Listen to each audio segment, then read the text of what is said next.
que estamos com o Toque do Dia, com essa satisfação de anunciar a palavra de Deus nesse tempo atual que estamos vivendo.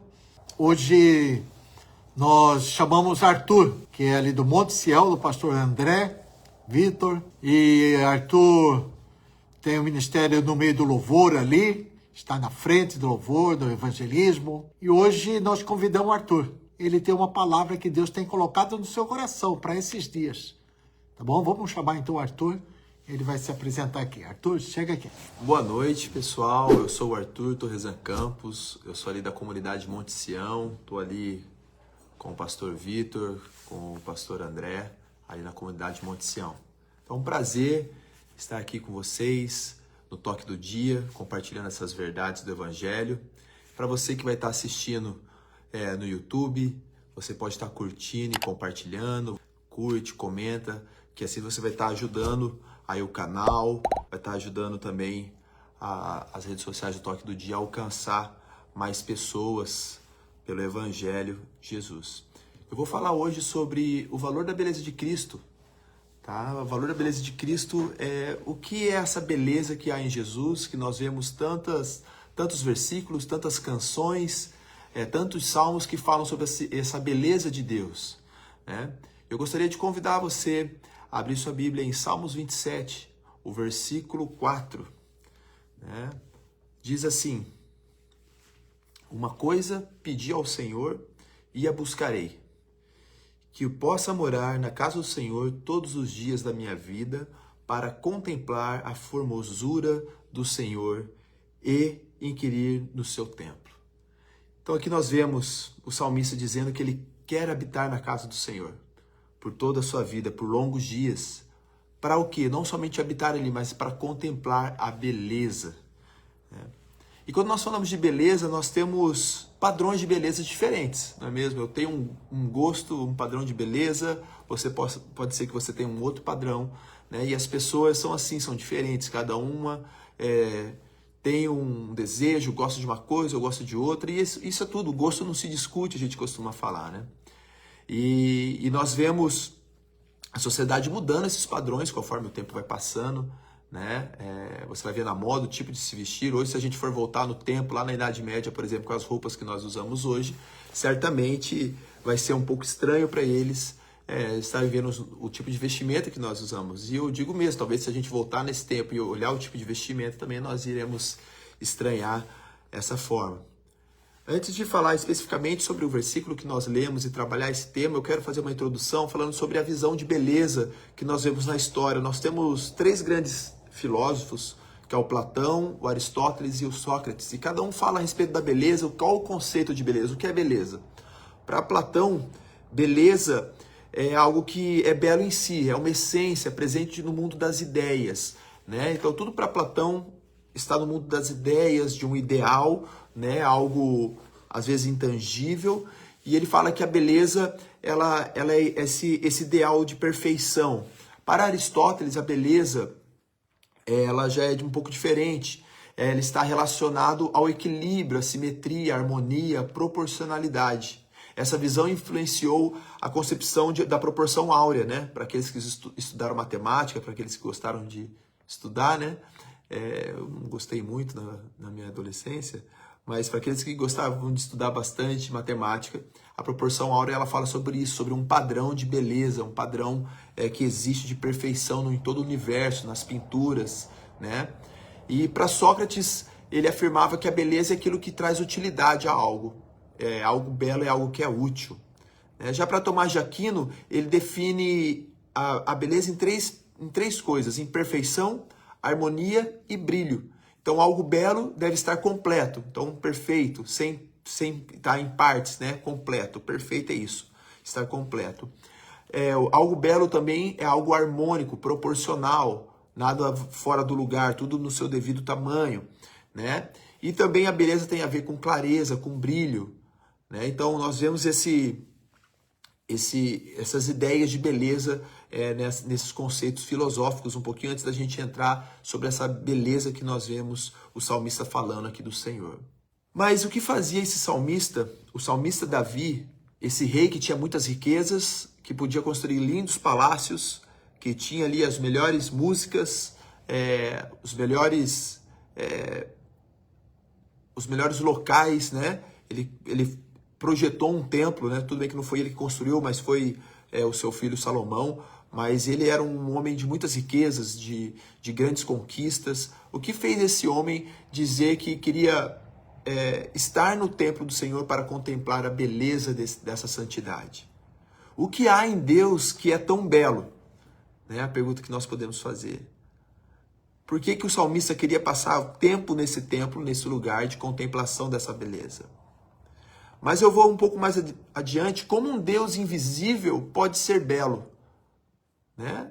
Nós adoramos um Deus invisível. Paulo, quando estava ali em Atenas, quando ele chegou naquele lugar, ele falava de um Deus desconhecido, um Deus que nem sabia quem era, um Deus invisível. Se você for olhar como era a revelação da presença de Deus no Velho Testamento, ali através da Arca da Aliança, nós vemos ali o propiciatório, que é um pedaço de tábua banhado com ouro, com 2 anjos, né, com as suas asas voltadas para um lugar que é o propiciatório. Um propiciatório nada mais é do que um lugar vazio, sem imagem alguma. Então, como eu posso dizer que isso é belo, se meus olhos não contemplam, se meus olhos não veem? Na verdade, a Bíblia ela nos diz que nós podemos ver a Deus, que nós podemos enxergar quem Deus é. E nós encontramos essa resposta no versículo de Colossenses 1,15. Diz assim: o qual é a imagem do Deus invisível, o primogênito de toda a criação. Aqui Paulo está falando à igreja, aos Colossenses, ele está falando a respeito de Jesus. Jesus, aquele que é a imagem do Deus invisível. Então, qual é a imagem perfeita de Deus? Né? Então, Davi estava falando ali naquele tempo que ele estava adorando essa beleza. E nós vimos que a beleza de Deus é a pessoa de Jesus. Ele é a imagem do Deus invisível. Então podemos ver que em Cristo Jesus nós podemos ver a Deus. Somente Cristo é a única referência de quem Deus é. Não existe outra referência no mundo a não ser a pessoa de Jesus. Nele, em Jesus, está escondido todas as coisas. Em Colossenses, mais à frente, 2, versículo 2 e 3, fala que toda a riqueza e toda a beleza está escondida em Jesus. A Bíblia toda, ela aponta para esse homem chamado Jesus. Ele é a revelação completa de grandes homens da Bíblia. Né? Os teólogos vão dizer, os estudiosos vão dizer que Jesus, ele é a chave hermenêutica de toda a Bíblia. Né? O que é a chave hermenêutica? Aquilo que traz sentido para tudo que está escrito. Ele é o que segura todos aqueles textos. Tudo aponta para ele. Né? Ele é a coluna de fogo no deserto, ali na noite fria, na manhã ensolarada. Ele era a nuvem que cobria aquele povo, né? Ele era o maná que descia do céu. Então Jesus está em todos os momentos. Né? Então ele é a revelação exata de quem Deus é. Mas se você lembra de alguns versículos da Bíblia, principalmente do profeta Isaías, você vai lembrar que ele fala sobre o profeta, ou sobre o Messias que não tinha beleza nem formosura. Isaías 53, versículo 2 e 3, fala que não havia nele uma beleza que nos atraía. Então, qual é essa beleza de Cristo que não tem a ver, às vezes, com essa beleza de padrão humano, que não tem a ver com essa beleza que os filósofos muitas vezes falavam sobre? Mas então, qual é essa beleza de Jesus, essa beleza que há em Deus, essa beleza que Davi, esse rei, né, que era muito rico, falava que queria contemplar e ficar muitos tempos contemplando essa beleza? Eu quero contar uma história para você da formação de uma pérola. Né? A minha família trabalha com joalheria e não sei se você sabe como uma pérola é formada. Né? Existe uma ostra específica que ela abre a concha algumas vezes no ano e nesse momento entra alguma areia, alguma bactéria, alguma sujeira dentro dessa ostra e ela fecha aquela concha e fica com aquela sujeira ali dentro e aquela sujeira irrita ela e ela passa de 3 a 5 anos tentando expelir aquele incômodo, aquela sujeira, aquela poeira, né? E ela faz um invólucro com alguns materiais que ela produz, chamado de nácar, né? Que pode ser chamado também de madrepérola. E depois de muito tempo, depois de 5 anos, é formada a pérola. Então, nem todas as pérolas saem perfeitas, né? mas é a partir de uma poeira, de um incômodo que estava dentro daquela pérola, aquilo ali trouxe uma beleza. Mas por que eu estou falando sobre isso? Porque a pérola é algo belo. É algo que você olha e há beleza nela. Você concorda comigo? Então eu posso dizer que algo belo é algo que é exclusivo, algo que é raro, algo que não acontece facilmente, algo que tem um processo, tem um tempo. Logo eu concluo que Cristo, ele é belo e Deus, ele pode ser contemplado em beleza porque ele é algo raro, algo que não é fácil de ser achado, algo que você não encontra em qualquer esquina, não é qualquer pessoa que consegue fazer o que ele fez, consegue ser quem ele é. Não há na terra nenhuma outra pessoa que se compare a Cristo, ele é único. Mas por que Cristo é único? Porque ele é filho de Deus, porque ele faz milagres? Não, Cristo é único porque ele passou pela morte sem merecer. Ele é o único homem vivente que passou por essa terra, não pecou, mas mesmo assim morreu pelos nossos pecados. Cristo é belo porque ele é único. Cristo é único porque ele fez da morte vida. Cristo fez da dor uma cura. Cristo é belo e único porque ele transformou perdição em salvação. Ele transformou um grão de areia que incomodou em vida. Essa é a grande beleza que há em Jesus. A beleza que há na pessoa de Jesus Cristo é que ele pegou o pecado e ele perdoou esse pecado. Ele pagou o preço desse pecado na cruz com o seu próprio sangue. Então Jesus ele foi provado pela cruz.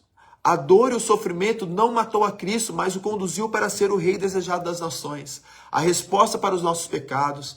Ele é o sacrifício que nos traz a paz. O único, a nossa pérola de maior valor, que nós podemos ler, se eu não me engano, um dos evangelhos, eu acho que é o de Mateus, que fala sobre esse homem que saiu para vender, para comprar uma terra porque tinha uma pérola de grande valor, né, que compensava ele vender todas as outras.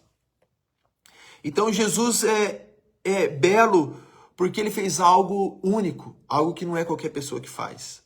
Nós temos que conhecer essa beleza. Nós temos que contemplar essa beleza. Chegou um tempo onde muitas vezes nós não olhamos mais para Jesus dentro das nossas igrejas. Não é pregado mais o evangelho dentro das igrejas. A gente esquece de falar de Jesus. Hoje a pregação voltada para o homem, para o seu eu, está em evidência. E muitas vezes deixamos as verdades do evangelho, deixamos a pessoa de Jesus de lado. E nós precisamos resgatar isso. Que nós possamos dizer assim como salmista, uma coisa peço ao Senhor e a buscarei, que eu possa morar na casa do Senhor todos os dias da minha vida, para contemplar a beleza do Senhor e meditar no seu templo. Então qual é o sentido de nós reunirmos? Por que nós precisamos estar em igreja? Por que nós precisamos pregar o evangelho? Para contemplar essa beleza, para ter contato com o que Jesus fez. E a partir desse momento que nós temos contato com o que Jesus fez, isso nos motiva a transformar os nossos sofrimentos momentâneos em testemunho. Transformar as nossas dores, assim como a ostra, né, que carrega aquela areia que incomoda ela por dentro e ela leva um processo para transformar aquilo em beleza e entregar uma linda pérola.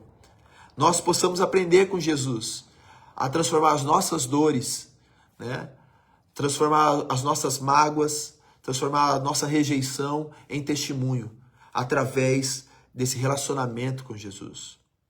Essa é a única beleza que nos importa. Transformar as nossas dores em testemunho. Talvez você nunca parou para pensar sobre essa beleza. Às vezes você estava de uma maneira superficial quando lia esses salmos, né? Mas que beleza é essa, né? Essa é a beleza que há em Deus. É a pessoa de Jesus Cristo. Isso que ele fez. Ele recebeu dor e entregou amor. Ele recebeu a cruz e entregou perdão. Que nós possamos aprender com Jesus a fazer isso.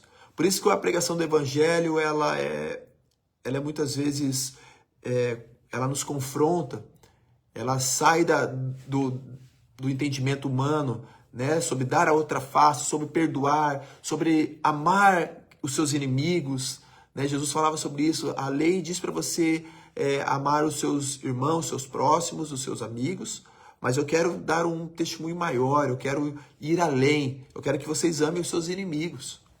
Né? Então o convite do Evangelho, ele nos confronta, ele nos leva a transcender na nossa alma. Né? O Evangelho não tem a ver com o que nós sentimos que deva ser feito. Né? E o Evangelho tem a ver com um novo nascimento, e eu conversava agora há pouco com o Marcos, falando sobre isso, que nós muitas vezes nos acomodamos, não, eu nasci assim, esse é meu jeito, mas nós entendemos que o Evangelho ele nos trouxe um novo nascimento. Por isso que Jesus, quando encontrou com Nicodemos, ele falou, Nicodemos, eu sei que você conhece muito sobre a história bíblica, eu sei que você é um dos homens mais conhecedores sobre a lei de Deus, mas é necessário você nascer de novo. É necessário você deixar de lado tudo isso e você ter esse encontro com Jesus, que isso é uma nova vida. Esse é o convite do Evangelho para nós. Isso deve ser relembrado todos os dias por você. Então, essa beleza que você deve contemplar. E é engraçado quando você olha voltando para a pérola, quando você olha para a pérola, você que vê que a pérola, ela não é bonita porque ela é útil, ela não é bonita porque ela tem sabor, ela é bonita porque ela transformou uma areia em algo belo de se ver. Uma dor em algo belo. Um pequeno grão de areia, uma sujeira, uma bactéria, depois de um processo de tempo, transformou ali aquele algo belo. Que nós possamos fazer assim com as nossas dores. Então, se você está assistindo hoje esse vídeo, essa pregação, essa live, se por acaso você está com alguma dor na sua alma, alguma raiz de amargura, alguma rejeição, ou às vezes você está desanimado com o ministério, querendo desistir, querendo deixar para trás as coisas, que você possa receber essa palavra, né? Encontrar nesse incômodo, nesse grão de areia dentro de você, e você possa transformar isso em uma beleza. Através desse relacionamento com Jesus, esse conhecimento daquilo que Jesus fez por você. Nós como líderes, nós como filhos de Deus, nós somos chamados a testemunhar a respeito das nossas dores, a respeito da nossa conversão, daquilo que nós recebemos no nosso passado, aquilo que nós passamos no nosso passado, mas hoje estamos transformando através de Jesus em testemunho e em beleza. Eu oro a Deus para que essa palavra te alcance, para que isso se torne alimento para a sua semana e que essa palavra ela te pastoreie e que ela te leve a contemplar essa beleza de Jesus e entender que Jesus ele é lindo, ele é bonito, não porque ele é útil, ele pode me fazer milagres, não porque ele resolve meus problemas, né, mas porque ele transformou o sofrimento em testemunho, em perdão, em amor e nos trouxe um caminho, nos mostrou um caminho a seguir. Que Deus abençoe a sua vida, que Ele possa estar acrescentando mais essas verdades do Evangelho, a sua caminhada, e que você possa viver dias de paz, dias de transformação das dores em beleza. Amém? Deus abençoe. Agora chamo o Marcos aqui para estar finalizando. Então esse é o Arthur, né, falando dessas feridas, né, que realmente nós somos machucados todos os dias, né? Um motivo ou outro, pode haver uma ferida, mas realmente com o poder de Jesus Cristo, né? Com o amor de Jesus Cristo em nossa vida, podemos tornar essa ferida em uma pérola, né? Uma boa colocação, e realmente a pérola, ela não arranha. Depois dela pronta, a pérola, se você riscar a pérola, ela não é riscada, ela sempre está brilhando, passa a mão nela, ela está brilhando, constantemente ela tem esse brilho, nada pode arranhar, né? Então esse amor de Cristo também, que nada pode arranhar esse amor de Cristo que nós temos, e que realmente o Evangelho seja essa maneira de boas novas que nós podemos transmitir com uma simplicidade e vivendo cada dia, né? Que é o mais importante, é viver o Evangelho. Queremos agradecer por Arthur ter esse tempo aqui, dedicando esse tempo no toque do dia, e queremos agradecer a atenção de todos, e na próxima quinta-feira estaremos aqui com um novo pregador, tá bom? Deus abençoe a todos.